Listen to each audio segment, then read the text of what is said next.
ये जो memory class है, मेमोरी चीज़ ये जो आप सीख रहे हैं, इसका ज़रूरत क्या है ना? पहले तो ये क्लियर होना चाहिए। देखिए, आप सब जानते हैं कि मेमोरी के बिना हम अपना लाइफ जो है बिल्कुल कल्पना ही कर नहीं कर सकते हैं। अगर मेमोरी नहीं है तो समझ लीजिए, आप थोड़ी देर के लिए कल्पना कीजिए कि आपका दिमाग में कुछ भी नहीं है, तो आप देखिए आपका एग्ज़िस्टेंस भी आपको समझ में नहीं आएगा, आप कौन है, क्या है ना? तो एक तो ये बात हो गया। दूसरा ये है कि आपका मेमोरी तो है, कुछ ना कुछ सबका मेमोरी है, तभी आप सर्वाइव कर रहा है। आप ह्यूमन बीइंग्स जो भी है, जब से जन्म लिया तब से सर्वाइव कर रहा है, तो कुछ तो मेमोरी 100% है। पर ये चीज़ आप जानते होंगे, बहुत से जगह में पढ़े होंगे, सुने होंगे कि हम लोग अपना 10% ही मेमोरी को यूज़ कर सकते हैं, मैक्सिमम 10%। और आप एस्ट्रोनाइज़ होंगे कि इस धरती में केवल एक ही प्राणी है जो अपना ब्रेन का फुल इस्तेमाल नहीं करते हैं, वो है ह्यूमन। और सबसे ज़्यादा इंटेलिजेंट भी माना जाता है ह्यूमन को ही। पर ह्यूमन बीइंग जो है केवल केवल मतलब 10% ही मेमोरी को इस्तेमाल करता है। तो आप सोचिए 10% ब्रेन का इस्तेमाल करके इतना कुछ कर सकते हैं आप। अगर इसी को थोड़ा-सा और बढ़ाया जाए, है ना? आप जितने भी परसेंट यूज़ कर रहे हैं, हो सकता है कि आप 10% यूज़ कर रहे हैं या फिर उससे कम यूज़ कर रहे हैं। जो भी आपका परसेंटेज है, वो सबसे बेहतर आप जानते हैं। तो और थोड़ा-सा अगर हम बढ़ाते हैं, थोड़ा-सा अगर बढ़ा देते हैं, तो आप सोचिए आप क्या कमाल कर सकते हैं, है ना? तो हमारा ये जो ट्रेनिंग प्रोग्राम है, ये प्रोग्राम टोटली ये सिखाएगा कैसे आप अपना मेमोरी का मैक्सिमम यूटिलाइज़ेशन कर सकते हैं। आप आज का डेट में जितना परसेंटेज मेमोरी यूज़ कर रहे हैं, ये तो मैं आपको गारंटी के साथ बोल सकता हूँ, आप विदिन 6 मंथ इसका डबल यानी कि 100% आपका बढ़ेगा। आप डबल तो कर ही सकते हैं, है ना? तो इसका आपको जो भी चीज़ें मैं बोल रहा हूँ, इसका जो स्टैटिस्टिक्स है, जो अ, हमारा जो रियलिटी है, उसके साथ ही मैं बात कर रहा हूँ। क्योंकि मैं अभी तक जितने भी जगह में सेमिनार किया, जितने भी लोगों का साथ ट्रेनिंग इम्पार्ट किया, सब लोगों ने ये तो स्वीकार किया कि मेमोरी ट्रेनिंग करने से पहले उनका जो सक्सेस किसी भी फ़ील्ड में सक्सेस का जो चांसेस था, वो कितना था और मेमोरी ट्रेनिंग लेने का बाद वो चांसेस कितना गुना बढ़ गया। क्योंकि देखिए, सबके पास 24 आवर्स ही होता है। टोटल दिन में टाइम 24 आवर्स है। इन 24 आवर्स के अंदर हमारा सारे काम हमें मैनेज करना पड़ता है। जो स्टूडेंट है, उनका पढ़ाई है, जो वर्किंग पर्सनल है, उनको उनका काम है और डोमेस्टिक काम, घर का काम रहता है। इसके बाद जो लिमिटेड टाइम रहता है, वो टाइम आप सेल्फ इम्प्रूवमेंट के लिए दे सकते हैं। तो मान लीजिए आप कोई किताब पढ़ेंगे, एक किताब तो एक दिन में आप पढ़ नहीं सकते, है ना? आपका एक किताब पढ़ने के लिए काफ़ी दिन लग जाता है क्योंकि और भी काम है। आप सिर्फ़ किताब पढ़ के तो आप दिन बिता नहीं सकते हैं। तो इस मेमोरी टेक्निक सीखने का बाद आप 2-3 दिन में एक किताब पढ़ सकते हैं। ऐसे फास्टेस्ट कुछ टेक्निक है। आप स्वामी विवेकानंद का जो स्टोरी सुने होंगे, जब उन्होंने यूएसए में न्यूयॉर्क में गया और एक जो लाइब्रेरी से बहुत सारी किताब लेके आए और रोज़ उनका काम था कि किताब लेके आना, 4-5 बुक्स लेके आना और नेक्स्ट डे वापस करना। तो जब लाइब्रेरियन ने पूछा कि ये बुक्स आप किस लिए ले जाते हैं? आप कल ही तो ले गए और इतना सारे बुक्स, इतना मोटे-मोटे किताब है, आप फिर आज वापस कर रहे हैं। तो उन्होंने बताया ये तो पढ़ने के लिए मैं ले गया था और मैं पढ़ के आपको रिटर्न कर रहा हूँ। तो उनको विश्वास नहीं हुआ। फिर स्वामी जी ने उनसे निवेदन किया कि अगर आपको डाउट है, तो आप इस बुक का किसी भी पन्ने से कोई भी चीज़ आप पूछ लीजिए। स्वामी जी ने बता दिया और वो मान गए। तभी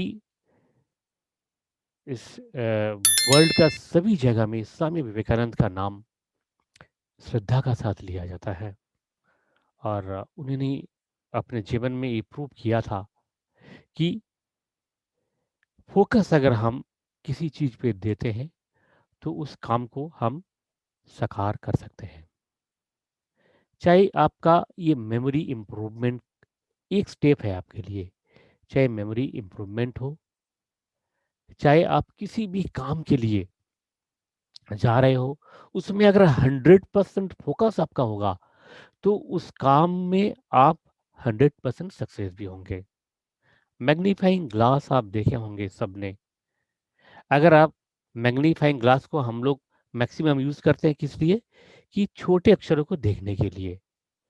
वही मैग्नीफाइंग ग्लास एक दूसरा काम में भी आप यूज़ करेंगे, अब देखेंगे क्या कमाल का चीज़ हो सकता है। आप एक न्यूज़पेपर धूप में रख दीजिए, कड़ी धूप है, 1 घंटा रख दीजिए, 2 घंटा रख दीजिए, क्या न्यूज़पेपर जल जाएगा? नहीं जलेगा। वहीं एक मैग्नीफाइंग ग्लास अगर आप रखते हैं न्यूज़पेपर का थोड़ा-सा ऊपर और सनराइज़ को एक जगह फ़ोकस करके, वो फ़ोकस जब न्यूज़पेपर पे गिरता है, देखेंगे न्यूज़पेपर जल जाता है। तो इससे ज़ाहिर है कि ऐसा ही फ़ोकस अगर रहेगा, तो 100% ऐसे ही आपका जो बर्निंग डिज़ायर है, उसको सक्सेस बनाएगा। तो एक तो होना चाहिए फ़ोकस, दूसरा होना चाहिए बर्निंग डिज़ायर। ये दोनों चीज़ें आपके साथ है, आपके पास है, तो आप 100% सक्सेस हो सकते हैं। आप में से बहुत लोग ऐसे हैं जो सोचते हैं, अब तो मेरा एज हो गया, इस उम्र में क्या होगा? अब क्या इस उम्र में क्या हम मेमोरी बढ़ाएँगे? गलत है। आप जानते हैं, हर साल जो वर्ल्ड मेमोरी चैंपियनशिप होता है, उसमें 3 कैटेगरी होता है। एक किड्स के लिए होता है, एक एडल्ट के लिए होता है, एक होता है अबव 60 के लिए। अबव 60 आप सोच लीजिए 60 साल का ऊपर वाले जो है, 70-80 साल जिनका एज है, वो मेमोरी चैंपियनशिप में हिस्सा लेते हैं और हर साल बेस्ट परफॉर्मर बनते हैं। इससे क्या प्रूव होता है? अगर आप चाहते हैं, आप प्रैक्टिस करते हैं, दुनिया में ऐसी कोई चीज़ नहीं है, जो आप पा नहीं सकते। मेमोरी तो बहुत छोटी-सी चीज़ है ना? तो आफ्टर ऑल आपका एटीट्यूड अगर पॉजिटिव होगा, आप फोकस्ड होंगे और आपका बर्निंग डिज़ायर अगर है, तो आप 100% उस चीज़ को हासिल कर लेंगे। तो मेमोरी के बारे में हम बात करेंगे, हम ज़्यादा इस पर चर्चा नहीं करेंगे क्योंकि ये चीज़ें आप बाकी जगह से भी सुन सकते हैं, ले सकते हैं। आज का जो विषय है मेनली आपको जो बताने वाले हैं, वो है कि जो मेमोरी का बेसिक लर्निंग कोड होता है कुछ, वो कोड क्या है?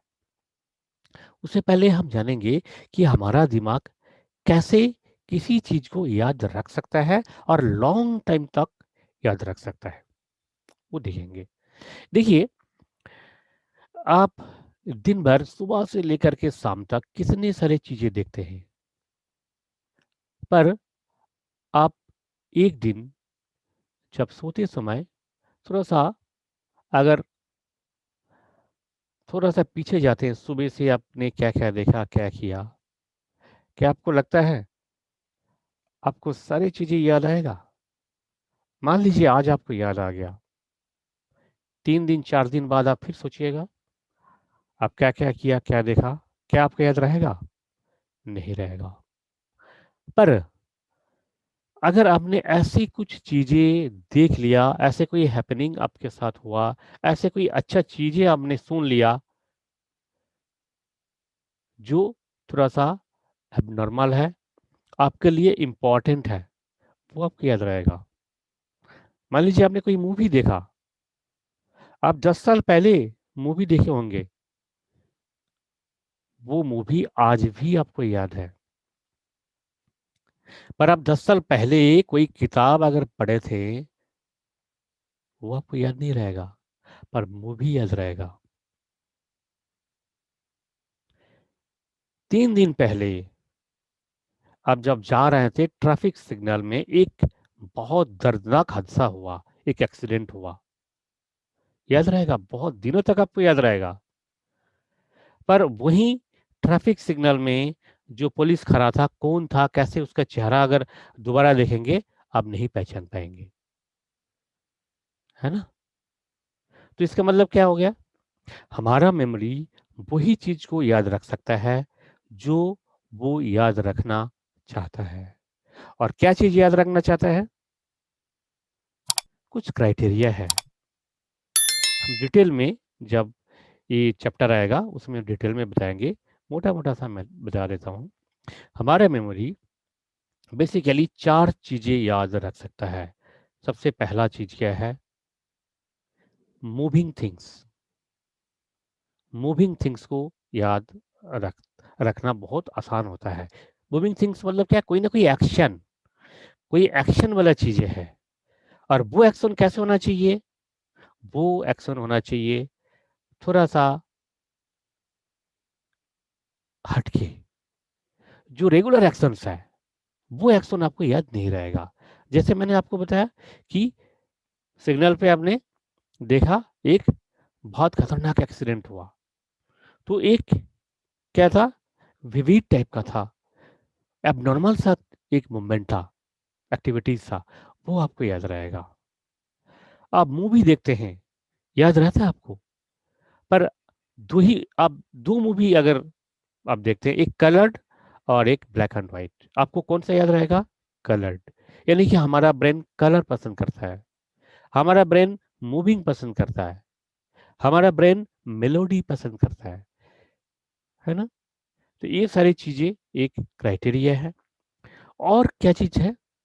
देखिए, आप एल्बम देखते हैं, ठीक है, बहुत सारे पिक्चर फोटोज आप देख रहे हैं, पर वो फोटो आपको याद रहेगा जहाँ पे आप खुद है।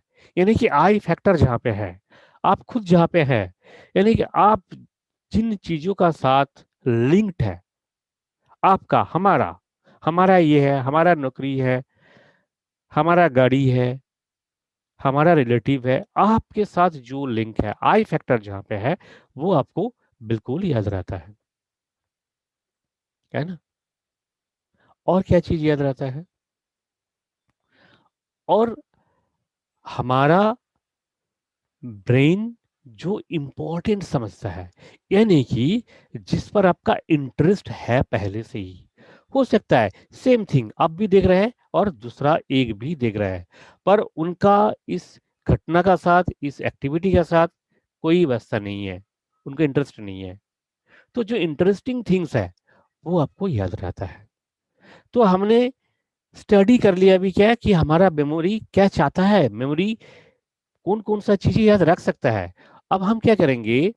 जिस चीज को, जो इंफॉर्मेशन को हमने याद रखना है, उसको ऐसे ही बनाएंगे, यानी कि उसको हम फिनिशिंग देंगे ऐसे ही, ताकि वो कलरफुल हो, मूविंग हो, एक्टिव हो, इंटरेस्टिंग हो और थोड़ा अनोखा हो। अगर हम सभी इंफॉर्मेशन को ऐसे बना देते हैं, तो क्या होगा? वो इंफॉर्मेशन आपका दिमाग में बैठ जाएगा। क्या आप कल्पना कर सकते हैं? 2000 digits, 2000 digits of pi, 2000 digits of pi, 3.14, इसके बाद जो डिजिट्स है, अभी तो ट्रिलियन में जो है अभी तक डिस्कवर हुआ है, ट्रिलियन में।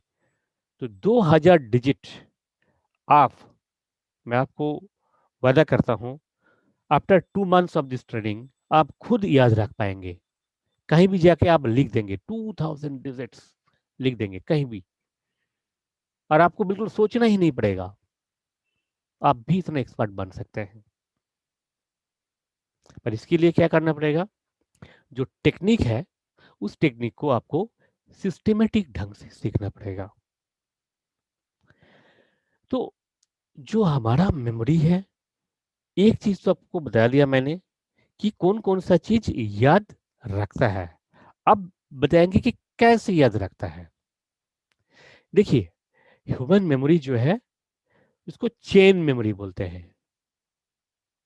किसी एक चीज को अगर आप खींचते हैं तो दूसरा चीज आ जाता है साथ में, है ना? लोग कहते हैं ना कि इंडियन क्रैब होता है, एक दूसरे का टांग खींचता है, एक क्रैब अगर बाहर आता है तो सारे आ जाता है। तो हमारा मेमोरी भी ऐसी ही है। किसी एक इंफॉर्मेशन को बाय द वे आप रिकॉल कर लिया तो उसका लिंक्ड सारी इंफॉर्मेशन ऑटोमेटिकली आ जाता है। तो हमारा मेमोरी कैसे याद रखता है? लिंकिंग मेथड से। लिंकिंग मेथड से, नंबर वन। नंबर टू, हमारा मेमोरी जो चीजें आपको लगता है थोड़ा सा हार्ड है, याद रखना मुश्किल है, उसको सब्स्टिट्यूट मेथड से भी याद रख सकता है। कैसे? जैसे आप साइंस का कोई एक ऐसे ही टर्म जो आपने कभी नहीं सुना, अब उस टर्म को उसका राइमिंग वर्ड से अगर आप बदल देते हैं, आप देखिए जिंदगी भर आपको याद रहेगा। जैसे ही वो वर्ड आपका दिमाग में आएगा, ऑटोमेटिकली साइंस का जो टर्म हो, अननोन टर्म है, वो नोन बन जाएगा। तो दूसरा क्या हुआ? सब्स्टिट्यूट हो गया। तीसरा क्या है? एसोसिएशन, यानी कि किसी चीज का साथ एसोसिएटेड है ना? एसोसिएटेड क्या है? कि किसी चीजों का, एक चीजों का साथ वो चीज भी आपको मिलता है। जैसे आप अगर घड़ी खरीदेंगे तो घड़ी का साथ बैटरी भी रहेगा, है ना? तो घड़ी को अगर आप याद रख सकते हैं तो घड़ी के अंदर एक बैटरी है, वो भी आप याद रख सकते हैं। ये एसोसिएटेड थिंग्स है। तो ऐसे ही जो मेथड्स है, ये सारे मेथड कैसे आप यूज करेंगे वो भी बता देंगे। तो सबसे पहले ये चेन मेथड को हम बताते हैं। देखिए, मान लीजिए आपको 118 जो एलिमेंट है, एलिमेंट का नाम आपको याद करना है। आप कैसे करेंगे? खास करके क्लास 8 से शुरू हो जाता है ये 118 एलिमेंट का जो नाम है, और ये बहुत ही इंपॉर्टेंट है। वर्ल्ड का एज ऑन डेट जो 205 कंट्री है, 205 कंट्री का नाम आपको याद रखना है। कैसे याद रख पाएंगे आप ज्यादा से ज्यादा 30-40 बता पाएंगे, उसके बाद आप भूल जाएंगे। उसके बाद क्या है? नहीं बोल पाएंगे। वही चीज अगर आप सीरियली लेते हैं 1 2 3 4 5 6 करके, और ये सीरियली लेने का कारण यही है कि एक से लेकर के अनलिमिटेड नंबर तक का एक जो चेन है, ये चेन आपका नोन चेन है। और अननोन चेन कौन सा है? जो अब न्यू इंफॉर्मेशन हो, अननोन है ना? तो अब क्या करेंगे? 1 2 3 4 आपको पता है। अब वन का साथ मान लीजिए, वन में है नाइजीरिया, टू में है बुल्गारिया, थ्री में है सिंगापुर, फोर में है चाइना, फाइव में है, ऐसे करके 205 कंट्री का नाम आप पूरा एक साथ आपने लिख लिया। और हर एक कंट्री का कैपिटल भी लिख लिया, उसका करेंसी भी लिख लिया। खास करके जो कंपटीटिव एग्जाम्स है, उसमें ये चीज तो पूछा ही जाता है कि इस कंट्री का करेंसी क्या है, उसका कैपिटल क्या है, उसका लैंग्वेज क्या है। तो ये सारी चीजें अगर आप सीरियली लिख लेते हैं, और उस सीरियल का साथ इसको अगर आप करेक्ट कर देते हैं, 1 2 3 4 तब कभी नहीं भूलेंगे ना, भूल ही नहीं सकते। छोटा बच्चा भी जानता है। अब इसी 1 2 3 जो चेन अल जो इन्फिनिट नंबर्स है, इसी नंबर में जितना भी चीजें हैं, आप उसमें एक एक का साथ अगर जोड़ देते हैं, तो जब भी आपको वो डिजिट याद आ जाए, या डिजिट को जब याद करेंगे, तो ऑटोमेटिकली उसके साथ ये एसोसिएट थिंग्स है, ये भी आपको याद आ जाएगा। तो इसके लिए ये जो एसोसिएशन प्रोसेस को आपको सीखना पड़ेगा। आप कैसे एसोसिएट करेंगे? नंबर टू में मान लीजिए आपने बुल्गारिया को रखा, है ना? बुल्गारिया को नंबर टू में रखा, और बुल्गारिया का कैपिटल क्या है? सोफिया। क्या मैं ठीक बोल रहा हूँ? सोफिया है शायद। अच्छा, तो आप कैसे याद रखेंगे कि नंबर 2 में ये जो कंट्री था नंबर 2 में था, याद आपको नहीं रहेगा। 1 2 3 4 आपको याद रहेगा, पर 2 में क्या था वो आपको याद कैसे रहेगा?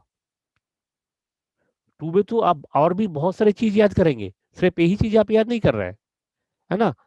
आपको एलिमेंट का नाम भी याद करना है, ये भी याद करना है, और भी बहुत सारी इन्फॉर्मेशन आपको जो चाहिए, आप आप डांस फॉर्म याद कर सकते हैं, कौन-सी स्टेट में कौन-सा डांस है, मिनरल्स कहाँ पे क्या कौन-सा मिलता है, ऐसे बहुत सारी अनलिमिटेड इन्फॉर्मेशन है। पर वो सारी इन्फॉर्मेशन का साथ जो आप एक चेन का साथ आपको एसोसिएट करेंगे, वो कैसे करेंगे? वो ऐसे करेंगे कि आपका ये जो नंबर्स है, इस नंबर का एक इमेज बनाना पड़ेगा। क्योंकि हमारा ब्रेन क्या है, कोई इमेज कोई ही याद रख सकता है। मैं पहले बताया ना, कोई एक्टिविटीज़ है, कोई मूविंग थिंग्स है, कलर थिंग्स है, वो सारी चीज़ क्या है? इमेज है। वहाँ पे मैंने कोई नंबर नहीं बताया, मैंने कोई अल्फ़ाबेट्स नहीं बताया, क्योंकि हमारा दिमाग जो है अल्फ़ाबेट्स और नंबर याद नहीं रखता है। क्या याद रखता है? केवल मात्र इमेज को ही याद रखता है। तो हमने क्या करना है, सबसे पहले ये नंबर्स को कन्वर्ट करना है इमेज में। क्या करना है? नंबर को इमेज में कन्वर्ट करना है। फिर उस इमेज को, जो इन्फॉर्मेशन आपको याद रखना है, उसके साथ एसोसिएट करना है। ठीक है? जैसे कि मान लीजिए आप एक लिस्ट बनाया, मैंने फॉर एग्ज़ाम्पल मैंने बताया कि लिस्ट ऑफ कंट्रीज़ का है।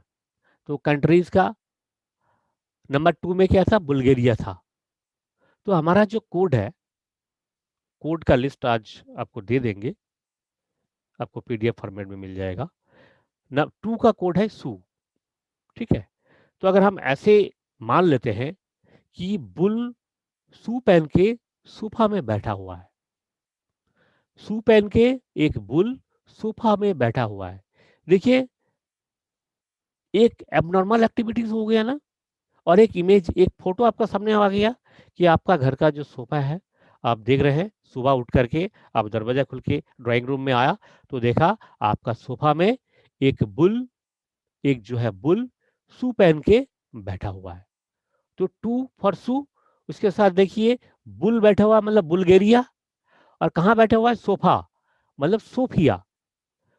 तो नंबर 2 में जो कंट्री था और जो कैपिटल था, वो सब आपको ऑटोमेटिकली, अब जब टू बोलेंगे, सू बोलेंगे ना, ऑटोमेटिकली आपका दिमाग में आएगा। वो सू तो बुल पहन के बैठा हुआ था। कहाँ बैठा हुआ था? सोफा में। इसका मतलब कंट्री बुल्गारिया और उसका कैपिटल सोफिया।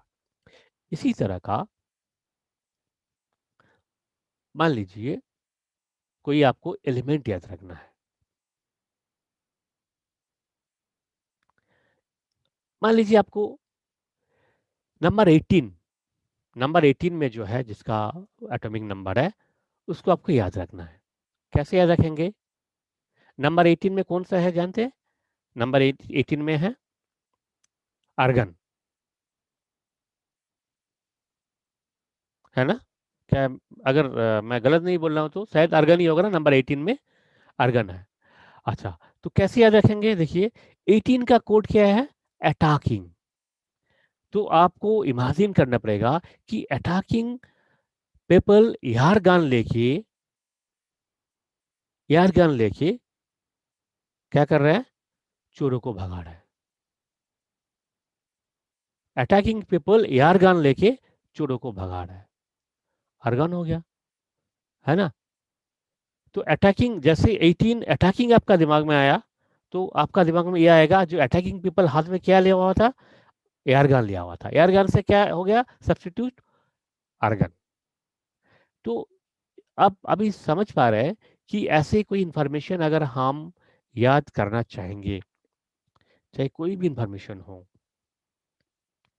जो लिस्ट ऑफ इंफॉर्मेशन, उसके लिए हमें क्या सीखना पड़ेगा? सबसे पहले कोड सीखना पड़ेगा। 1 से लेकर के 100 तक का जो कोड है, वो कोड आपको सीखना पड़ेगा। ठीक है? ये कोड अगर आप सीख गए, तो आप बहुत आसानी से ये इंफॉर्मेशन आप याद कर पाएंगे। सबसे पहला चीज तो ये हो गया। नंबर 2, सेकंड थिंग क्या है? अगर आपने सक्सेस अचीव करना है तो केवल मात्र यही लिस्ट ऑफ इंफॉर्मेशन ही सब कुछ नहीं है। और भी चीज़ें आपको सीखना है, आपको किताबें पढ़ना है। मान लीजिए आप ये ठान लिया कि 2 दिन में आपको 1 किताब पढ़ना है। कैसे पढ़ेंगे? इसके लिए हम आपको सिखाएँगे माइंड मैप टेक्नोलॉजी। किसी किताब को आप फर्स्ट रीडिंग कैसे करेंगे? 1 दिन, 2 दिन में आप कैसे किताब पढ़ेंगे? वो जो टेक्नीक है उसे हम सिखाएँगे। हमारा जो स इसका जो हमारा जो क्लास है इसका जैसे-जैसे प्रोग्राम है, इस प्रोग्राम का हिसाब से आपको वो भी सिखाएँगे। ठीक है? तो अ, ये जो माइंड मैपिंग टेक्नीक है, ये बहुत ही इफ़ेक्टिव टेक्नीक है, ख़ास करके जो स्टडी कर रहे हैं, जो स्टूडेंट्स हैं या फिर जो कॉम्पिटिटिव एग्ज़ाम फेस करना चाहते हैं या फिर जिनको पढ़ने का बहुत शौक है और बहुत ज़्यादा नॉलेज गेन करना चाहते हैं, उन सभी के लिए। देखिए ये जो मेमोरी टेक्निक है, ये केवल मात्र साइंस और एसएसटी सब्जेक्ट के लिए ही नहीं है। आप मैथ्स का कोई कैलकुलेशन करना चाहेंगे, वहाँ भी ये चीज़ काम आता है। मेमोरी टेक्निक से फर्स्टेस्ट कैलकुलेशन आपको सिखा देंगे।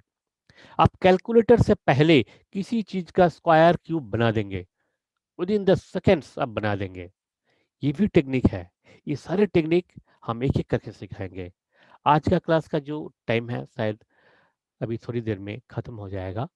अ, अगले जो क्लास है उस क्लास में हम कोशिश करेंगे कि ये जो कोड्स ऑफ नंबर्स है उसको थोड़ा-सा देख लेंगे। 1 वीक का टाइम आपको मिल जाएगा। आज ही मैं आपको दे दूँगा कोड्स। ये सारे कोड्स को आप प्लीज़ एक बार देख लीजिएगा। तो देखने से क्या होगा नेक्स्ट जो क्लास होगा उस क्लास को समझने में आपके लिए थोड़ा आसानी होगा। ठीक है? तो आज का क्लास यहीं ख़त्म करते हैं और फिर मिलेंगे नेक्स्ट संडे 6:30 पीएम।